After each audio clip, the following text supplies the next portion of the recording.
सबको जय मसीह की। आज के प्रीच से पहले मैं धन्यवाद करना चाहूँगी अपने सभी फ़ेसबुक, इंस्टाग्राम और यूट्यूब फॉलोअर्स और सब्सक्राइबर्स का, जिन्होंने बहुत ही कम दिनों में हमारे चैनल को 100 लाइक्स और सब्सक्राइबर्स दिए हैं। आप ऐसे ही हमें अपना प्यार दिखाते रहिए। हमारे वीडियोज़ को, इंस्टाग्राम के क्लिप्स को और यूट्यूब के प्रीचेस को ऐसे ही आप शेयर करते रहिए। और इससे पहले कि हम आज का वचन सुने, आइए हम सब प्रार्थना करेंगे। धन्यवाद करते हैं प्रभु जी आज के इस सुंदर दिन के लिए, प्रभु जी जो आपने हमें दिखाया। धन्यवाद करते हैं प्रभु जी इस समय के लिए। प्रभु जी हम धन्यवाद करते हैं अपने सभी इंस्टाग्राम, यूट्यूब और फेसबुक फॉलोअर्स के लिए। प्रभु जी आप उन सब से प्रभु जी इन वचनों के द्वारा आप बात करना। प्रभु जी प्रार्थना करती हूँ प्रभु जी सभी बीमारों के लिए। प्रभु जी स्पेशली हम इस समय याद करते हैं मिसेस ब्लिस अरोड़ा को प्रभु जी, जबकि उनके शरीर में जो भी दुख तकलीफ है प्रभु जी आप हमसे बेहतर उसे जानते हैं। प्रभु जी आप उन्हें छूइए और चंगाई दीजिए। प्रार्थना करती हूँ प्रभु जी, याद करती हूँ उन सभी बीमारों को जिनके नाम हमें नहीं पता, लेकिन प्रभु जी होने दीजिए कि इस यूट्यूब चैनल, इस फेसबुक और इंस्टाग्राम चैनल के थ्रू प्रभु जी हमारे सभी श्रोताओं को, जितने लोग हमें देखते और सुनते हैं प्रभु जी, उन्हें चंगाई मिलने पाए। प्रार्थना करती हूँ प्रभु जी आज के वचन के लिए। प्रभु जी जब हम आज का वचन सुनने जाएं प्रभु जी, होने दीजिए कि हम उसको सुनकर उस पर चलने वाले बनने पाएँ। प्रार्थना करती हूँ प्रभु जी पापा के लिए, अब जब वो प्रचार करते हैं प्रभु जी आप उन्हें छूना, पवित्र आत्मा का दान देना प्रभु जी, और अपने लिए प्रभु जी और अपनी सेवकाई के लिए उन्हें इस्तेमाल करना। प्रार्थना करती हूँ प्रभु जी आने वाले सभी इस कोविड के समय में प्रभु जी, जबकि बहुत से लोग घरों पे हैं प्रभु जी, आप उन सबको प्रभु जी इस कोविड-19 के समय को एक मौका बनाना प्रभु जी कि वो आपकी नज़दीकी में आने पाए प्रभु जी। जैसे आपने मेरे जीवन से बातचीत करी, मुझे प्रभु जी सुधारा, मेरे जीवन को सुधारा प्रभु जी, ऐसे ही आप हमारे चैनल के जितने भी सब्सक्राइबर्स और व्यूअर्स हैं प्रभु जी, आप उन सभी के जीवनों से बात करना प्रभु जी। उनको सोचने का मौका देना प्रभु जी कि वो कैसे अपने जीवन से, अपनी आने वाली जितना उनके दिन हैं प्रभु जी, वो कैसे आपके नाम की बढ़ाई करने पाएँ। और प्रभु जी अब जब हम आज के वचन में जाते हैं प्रभु जी, हमें अच्छा सुनने वाला मन देना प्रभु जी, उस वचन पे चलने वाला मन देना प्रभु जी। और प्रभु जी अब आगे की सारी कार्रवाई को प्रभु जी आपके हाथों में सौंपते हुए, इस शाम को प्रभु जी आज के वचन को प्रभु जी आपके हाथों में सौंपते हुए, पापा के लिए फिर से पवित्र आत्मा का दान मांगते हुए प्रभु जी मांग लेती हूँ इस प्रार्थना को प्रभु यीशु मसीह के नाम से। प्रभु यीशु मसीह का हम बहुत बहुत धन्यवाद करते हैं आज की बहुमूल्य शाम के लिए कि प्रभु यीशु मसीह ने हम पर बड़ा अनुग्रह किया कि हम लोग एक बार फिर से परमेश्वर के सामने आ सकते हैं, उसका धन्यवाद कर सकते हैं। जैसे भजन संहिता 136 में दाऊद कहता है, यहोवा का धन्यवाद करो क्योंकि उसकी करुणा सदा की है। हाँ मेरे प्यारे भाई बहनों, यही मेरे और आपके जीवन का काम है कि जिस परमेश्वर ने अपने करुणा को बना के रखा है उसका हम धन्यवाद करते रहें। और परमेश्वर हमसे यही चाहता है कि जो होठों का बलिदान है वो हम लोग अपने परमेश्वर को चढ़ाएं। मेरे प्यारे बहनों, आज से हज़ारों साल पहले एक खुदा का महान दास हुआ जिसका नाम था अय्यूब। अय्यूब के बारे में हम लोग बहुत कुछ सुनते हैं और ज़्यादातर हम लोग उसके दुखों की बातें करते हैं कि सबसे ज़्यादा दुख जो थे वो अय्यूब के जीवन में आए। लेकिन आज हम लोग अय्यूब के जो परिवार है उसके बारे में कुछ बातें सीखेंगे जो हमारे परिवार के ऊपर भी लागू होती हैं। बाइबल ये बताती है कि अय्यूब के बेटे और बेटियां जब जब शाम के समय में खाने के लिए जमा होते थे तो अय्यूब इस बात को सोचता था कि कहीं मेरे बच्चों से कोई पाप ना हो गया हो, इसलिए मैं परमेश्वर के सामने होम बलि चढ़ाऊंगा, मेल बलि चढ़ाऊंगा और अपने बच्चों के लिए प्रभु से प्रार्थना करूंगा कि प्रभु अगर मेरे बच्चों से कोई पाप हो गया हो खाते पीते समय तो उनको क्षमा करना। यह है परमेश्वर का प्रेम अपने बच्चों के प्रति। बच्चों के लिए बातें बहुत लिखी हैं बाइबल के अंदर, लेकिन मेरे प्यारे बहनों शायद हम लोग उतना ध्यान नहीं दे पाते आज के समय में कि जितना हमें देना चाहिए अय्यूब की तरह। अय्यूब का मन का दर्द यही था, कहीं मेरे बच्चों से कोई पाप ना हो गया हो। आज इस गंभीर विषय पे क्या हम लोग विचार करते हैं? जो हमारे बच्चे हैं, जवान हैं, जो बढ़ रहे हैं, कहीं उनके जीवन से कोई ऐसी घटना ना घट गई हो जो परमेश्वर के विरोध में हो। लेकिन हाँ, बाइबल सिखाती है, नीति वचन 22:6 में लिखा है, अपने बच्चों को शिक्षा उस मार्ग की दो जिस पर वो बुढ़ापे तक चलता रहे। व्यवस्था वर्णन 6:6 में लिखा हुआ है, उठते बैठते चलते फिरते अपने बच्चों को परमेश्वर के वचन की शिक्षा दो। और अय्यूब यही करता था, अपने बच्चों के प्रति बहुत वफादार था और उसे हमेशा इस बात की चिंता रहती थी कि मेरे बच्चे जो है वो परमेश्वर के विरोध में ना जाएं।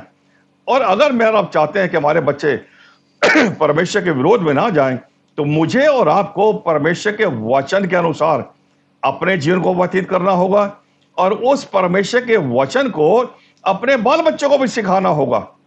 भजन संहिता 78:8 में लिखा है, निकालने की जरूरत नहीं है, 6 के बाद हम लोग पढ़ सकते हैं, निकालने की जरूरत नहीं है। वहां पे हमको बच्चों को इसलिए सिखाना है ताकि वो परमेश्वर यहोवा के ऊपर अपना भरोसा रखें। यही शिक्षा मुझे आपको अपने बच्चों को सिखानी है कि एक है हमारा बचाने वाला, आज उसका नाम है यहोवा, और आज जिसको मेरा आप जानते हैं यीशु मसीह पुत्र के रूप में। मेरे प्यारे बहनों, नीति वचन 23:13 में लिखा है, अगर तेरा बच्चा बुराई करे तो उसके ऊपर अपनी छड़ी उठा, और अगर तू छड़ी उठाएगा तो उसे नरक का भागी होने से बचा लेगा। इतना जरूरी है कि मैं और आप अपने अपने बच्चों को परमेश्वर की शिक्षा दें। लेकिन एक दिन ऐसा हुआ कि शैतान जो था वो परमेश्वर के साथ आमना सामना हुआ, और तब परमेश्वर ने अपने दास अय्यूब की महिमा करते हुए शैतान से पूछा, क्या तूने मेरे दास अय्यूब को देखा है? और तब शैतान एकदम से बोला, क्या अय्यूब तेरा भय ऐसे ही मानता है? क्या तूने उसके चारों ओर बाड़ा नहीं बांधा जिससे उसकी सुरक्षा होती है? क्या तूने उसके काम पर आशीष नहीं दी इसलिए वो तेरा भय मानता है? अपने हाथ को हटा, शैतान परमेश्वर से कहता है, अपने हाथ को हटा और तब वो तेरे सामने खड़ा हो जाएगा। मेरे प्यारे बहनों, लेकिन परमेश्वर जानता था अय्यूब जो उसका चुना हुआ पात्र था, और बाइबल बताती है अय्यूब के बारे में, जहां वो रहता था, जिस इलाके में वो रहता था, वहां पे सबसे ज्यादा धनवान था। धनवान होने के बाद भी अपने बच्चों की वो शिक्षा, अपने बच्चों की शिक्षा के प्रति बहुत ईमानदार था। आज जब मेरे आपके पास धन दौलत परमेश्वर ने सब कुछ दिया है, बाइबल बताती है, व्यवस्था 8:10 में लिखा है, जब तू खा पी के तृप्त हो जाए और जो खेत तुझे मिले हैं जो तूने नहीं लगाए, और वो जो घर बना जो तूने नहीं बनाए वो तुझे मिले, तब याद रखना, घमंड मत करना और परमेश्वर यहोवा को भूल मत जाना। हमें अपने बाल बच्चों को यही सिखाना है। अगर मेरे और आपको परमेश्वर ने बहुत धन दौलत दिया है, फिर भी हमको बच्चों को सिखाना है कि परमेश्वर के प्रति वफादार रहें। ये उस पूरे शहर में सबसे धनवान था, फिर भी उसके अंदर 4 क्वालिटी थी। और 4 क्वालिटी क्या थी? वो भला था, वो खरा था, वो बुराई से दूर रहता था, और वो परमेश्वर का भय मानता था। और नीति वचन 19:23 में लिखा है, जो लोग परमेश्वर यहोवा का भय मानते हैं, परमेश्वर यहोवा उससे उनकी आयु को बढ़ाता है। जो लोग परमेश्वर यहोवा का भय मानते हैं वो विपत्तियों से बचे रहते हैं। आज के समय में विपत्ति ही विपत्ति नजर आती है, लेकिन परमेश्वर का वचन कहता है, अगर हम लोग परमेश्वर का भय मानते हैं तो परमेश्वर मुझे और आपको विपत्तियों से बचाता है, और मुझे और आपको और हमारे बाल बच्चों को ठिकाना देता है, वो स्थिर रह सके, वो आगे बढ़ सके, वो उन्नति कर सके। याद रखना, आशीष और उन्नति जो है वो केवल परमेश्वर के हाथों में है, और उस परमेश्वर का नाम कल हम यहोवा के नाम से जानते थे, और आज हम लोग बेटे के रूप में यीशु मसीह के नाम से जानते हैं। मेरे प्यारे बहनों, धनवान होने के बाद भी वो परमेश्वर के प्रति वफादार था। लेकिन जब शैतान सामने आया और उसने शैतान से बातें करी, और मेरे प्यारे बहनों, बाइबल बताती है परमेश्वर ने अलाउ करा शैतान को, ठीक है तू अय्यूब को परख सकता है। और परखने का तरीका यह था कि जो कुछ अय्यूब के पास था वो सब बर्बाद हो गया, उसके पास कुछ भी नहीं बचा। और जब उसके पास कुछ नहीं बचा, तब उसने 20वें आयत में कहा, 1:20 में लिखा, पढ़ो जी क्या लिखा 1:20 में। तब अय्यूब उठा और बागा फाड़ सिर मुड़ाकर भूमि पर गिरा और दंडवत कर कर कहा, मैं अपनी माँ के पेट से नंगा निकला और वहीं नंगा लौट जाऊंगा। यहोवा ने दिया और यहोवा ने ही लिया। 20वें आयत में लिखा है, जब शैतान ने सब कुछ बर्बाद कर दिया, परमेश्वर यहोवा के आमने सामने होने के बाद, जब परमेश्वर ने अलाउ करा, मेरा और आपका कोई सिर का बाल भी बांका नहीं कर सकता जब तक परमेश्वर अलाउ ना करे। याद रखिएगा, परमेश्वर ने अलाउ करा, लेकिन फिर अय्यूब ने क्या कहा? सब कुछ खत्म होने के बाद लिखा है, अपने सिर पर सिर मुंडवाकर और भूमि पर गिरकर दंडवत किया और एक बात बोली, परमेश्वर मैं खाली हाथ आया था। मैं जानता हूं प्रभु, जब मैं दुनिया में आया था मैं खाली हाथ था, और अब चला गया तो कोई चिंता नहीं, क्योंकि परमेश्वर तू ही देने वाला है और तू ही लेने वाला है। पहला इतिहास 29:14 में दाऊद कहता है कि हे परमेश्वर यहोवा, जो कुछ मेरे पास है वो सब तेरा दिया हुआ है। तू देता है और तेरे दिए हुए सब तुझे लौटा देते हैं। हम घमंड ना करें, हमारे पास ये है, हमारे पास वो। बाइबल कहती है सब कुछ परमेश्वर का दिया हुआ है, और हम लोग परमेश्वर का धन्यवाद करें अय्यूब के जीवन के लिए। अय्यूब का जो जीवन था वो दुखों से भरा हुआ था, ठीक है, लेकिन मेरे प्रेमनो उसके बारे में बाइबल डिक्लेयर करती है कि वो परमेश्वर का भय मानता था, बुराई से दूर रहता था, और परमेश्वर के साथ साथ चलते हुए अपने अपने जीवनों को व्यतीत करता था। और उस संकट की घड़ी में, उस भयानक संकट की घड़ी में देखिए उसने 22वें चैप्टर में क्या कहा। 22 चैप्टर में वो अपने लोगों को सिखाता है, अपने परिवार को बताता है, और क्या कहता परमेश्वर के प्रति ईमानदारी के साथ उसने क्या कहा, पढ़िए जी क्या कहा। उससे मेल मिलाप कर, तब वह तुझे शांति मिलेगी। बाइबल कहती है अय्यूब ने अपने परिवार के लोग को शिक्षा देनी शुरू करी, दुख की घड़ी में भी।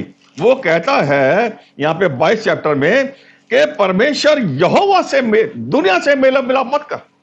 दुनिया को तो छोड़, परमेश्वर का वचन ही कहता है। लेकिन बाइबल कहती है अय्यूब सिखाने लगा, आओ परमेश्वर यहोवा से मेल और मिलाप करो, तो सबसे पहला काम क्या होगा, हमें शांति मिलेगी। वो शांति जिसकी आज सारी दुनिया को तलाश है। आज जो दुनिया में चल रहा है, आज जो दुनिया में हो रहा है, मेरे प्यारे भाई बहनों, मैं और आप देख सकते हैं हालात अच्छे नहीं हैं, हालात बहुत ही बुरे हैं। लेकिन इस बिगड़े हुए हालात में भी अगर मैं और आप परमेश्वर की योजना में शामिल होकर अपने अपने जीवन को ऐसा बनाएंगे जैसा हमारा परमेश्वर चाहता है, तो मेरे प्यारे बहनों, परमेश्वर का वचन कहता है मैं परमेश्वर यहोवा जो बदलता नहीं हूं, मैं तेरा भला करूंगा। आगे लिखे के देखिए क्या लिखा है, और जल्दी पढ़िए, समय कम होता जा रहा है। और उसके मुंह से शिक्षा सुन ले। हाँ जी, और उसके वचन अपने मन में रख। परमेश्वर के वचन को अपने मन में रख। भजन संहिता 119:11 में दाऊद कहता है, हे परमेश्वर यहोवा, मैंने तेरे वचन को अपने हृदय में रख छोड़ा है, ताकि मैं तेरे विरुद्ध पाप ना करूं। बाइबल कहती है उसके मुंह से शिक्षा सुन ले। और जब मैं और आप परमेश्वर की शिक्षा को सुनते हैं, तो परमेश्वर का वचन कहता है मैं तुझे बुद्धिमान बनाऊंगा। और 23वें में लिखा है, यदि तू सर्वशक्तिमान परमेश्वर को और फिर के समीप जाए। सबसे जरूरी इस अंत के समय में, जबकि दुनिया में हाहाकार मचा हुआ है, ये बाइबल कहते हैं सर्वशक्तिमान परमेश्वर यहोवा, आओ हम उसके पास चलें। क्यों पास चलें? और अपने डेरे से जो कुटिल काम लिखे हैं, बुरे काम जो हैं, दुनियादारी की जो बातें हैं, बाइबल कहती है उसे दूर करें। सबसे जरूरी बात है, पहला यूहन्ना 2:15 में लिखा है, तुम ना तो संसार से प्रेम करो और ना ही संसार में की वस्तु से प्रेम करो। मेरे बहनों, रोमियो 8:12 में लिखा है, शरीर के कर्जदार ना बनो। अय्यूब शरीर का कर्जदार नहीं बना, आत्मा का कर्जदार बना। बाइबल कहती है शरीर के नहीं, आत्मा के कर्जदार बनो। अगर आत्मा के कर्जदार बनोगे तो जीवित रहोगे, और शरीर के कर्जदार बनोगे तो मर जाओगे। और रोमियो 8:14 में लिखा है, और जितने परमेश्वर यहोवा की आत्मा के चलाए चलते हैं वही परमेश्वर के बेटे और बेटे कहलाएंगे। 24 आयत में लिखा है, तू अपनी अनमोल वस्तुओं को धूल पर वरन और पेड़ का कुंदन भी नालों के पत्थरों में डाल दे। अनमोल वस्तुओं का मतलब है जहां मेरा और आपका मन लगा हुआ है। मेरे को और आपको अपने मन को दुनिया में नहीं, परमेश्वर की ओर लगाना है। बाइबल कहती है 5 आयत में लिखा है, तब सर्वशक्तिमान आप तेरी अनमोल वस्तु और तेरे लिए चमकीली चांदी होगा, तब तू सर्वशक्तिमान से सुख पाएगा। जिस सुख की आज मुझे और आपको सबसे ज्यादा जरूरत है, परमेश्वर का वचन अय्यूब खुदा का दास सिखाता है, अगर परमेश्वर के निकट आओगे, अगर परमेश्वर के साथ साथ चलोगे, हालात कितने भी बिगड़ जाएं, उसके बावजूद भी परमेश्वर की योजना में शामिल रहोगे, तो बाइबल कहती है सर्वशक्तिमान से सुख पाएगा और परमेश्वर की ओर अपने मुंह को बेखटके उठा पाएगा। आज परमेश्वर की ओर अपने मुंह को उठाने में मैं और आप सोचते हैं, विचार करते हैं, अपने मुंह को परमेश्वर की ओर उठाए कि नहीं, उसका धन्यवाद करे कि नहीं, उसकी महिमा करे कि नहीं। लेकिन मेरे प्रेमों, बाइबल कहती है अगर मैं और आप परमेश्वर के साथ मेल मिलाप कर लेंगे, शांति देगा, अपने मन को परमेश्वर के साथ लगा लेंगे तो हमारे अपराधों को क्षमा कर देगा और मैं और आप परमेश्वर की ओर अपने मुंह को बेखटके उठा सकेंगे। और 27 में लिखा है, तू से प्रार्थना करेगा और वो तेरी सुनेगा। क्यों सुनेगा? क्योंकि हमारा जो परमेश्वर है वो सुनने वाला परमेश्वर है। हमारा जो परमेश्वर है वो जीवित परमेश्वर है। हमारा जो परमेश्वर है विपत्तियों से बचाने वाला परमेश्वर है। हमारा जो परमेश्वर है अनुग्रहकारी परमेश्वर है। हमारा जो परमेश्वर है दयालु परमेश्वर है। हमारा जो परमेश्वर है तरस से भरा हुआ परमेश्वर। सारी जो क्वालिटी है वो केवल प्रभु यीशु मसीह के जीवन में है। लेकिन बाइबल सिखाती है अगर मैं और आप उससे मेल मिलाप कर लें, अगर मैं और आप उसके साथ साथ चलें, तो 29 में खास पढ़ने जा रहा हूं। देखिए 29 में लिखा, चाहे दुर्भाग्य हो, अभी जो ये अय्यूब सिखा रहा है, इस समय दुर्भाग्य इसका समय है, सब कुछ खत्म हो गया। लेकिन अय्यूब कहता है चाहे दुर्भाग्य हो तो भी तू कहेगा सौभाग्य है, तो भी तू कहेगा आनंद है, दुर्भाग्य होने के बाद भी, क्योंकि वह नम्र मनुष्य को बचाता है और जो निर्दोष हो उनको वो बचाता है। तेरे शुद्ध कामों के कारण वो तुझे छुड़ाएगा। अगर मैं और आप चाहते हैं कि परमेश्वर मुझे और आपको छुड़ाए, परमेश्वर मेरे आपके ऊपर अनुग्रह करे, तो मुझे और आपको परमेश्वर की योजना में शामिल होना पड़ेगा। और इस अय्यूब का जो खत्म हो गया था, जो नाश हो गया था, वो प्राण दिन तक वफादार रहा। बाइबल कहती है और 42 चैप्टर इसका आखिरी चैप्टर है अय्यूब का। मैं एक आध मिनट में खत्म कर रहा हूं। 42वें चैप्टर में परमेश्वर का दास अय्यूब को उसके बारे में लिखा है, और परमेश्वर यहोवा ने अय्यूब को उसका सारा दुगना लौटा दिया। 2 गुना देने वाला परमेश्वर है अगर मैं और आप ईमानदार हैं, अगर मैं और आप वफादार हैं। और बाइबल कहती है इसकी जो बेटियां थीं वो उस इलाके में सबसे सुंदर थीं।